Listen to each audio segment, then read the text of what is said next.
ओम साईराम. आज बरोबर 15 दिवस झाले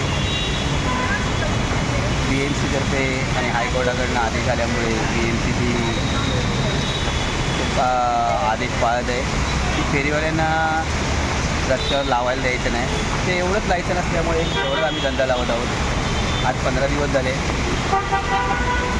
आजूबाजूला तर परिसर पूर्णपणे फेरीवाल्याला तर बिलकुलच लावायला देत नाही. पूर्ण परिसर खाली आहे.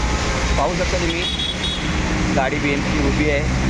सकाळी गाडी येते की संध्याकाळी 7:30 वाजेपर्यंत गाडी थांबते.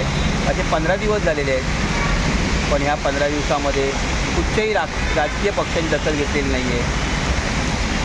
आज 2001च्या नंतरच्या झोपड्या अधिकृत झाल्या, पण 1966पासून असलेले फेरीवाले आज अनधिकृतच आहेत.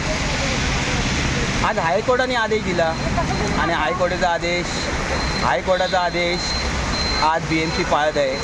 असे अनेक आदेश हायकोर्टाने दिलेले आहेत, पण ते बाकीचे आदेश पाळले जात नाही आहेत. आणि जर खरोखर असे आदेश जर पाळले गेले असते तर आज हिंदुस्थानातला कुठच्या कुठे असणार होता. ओम साईराम.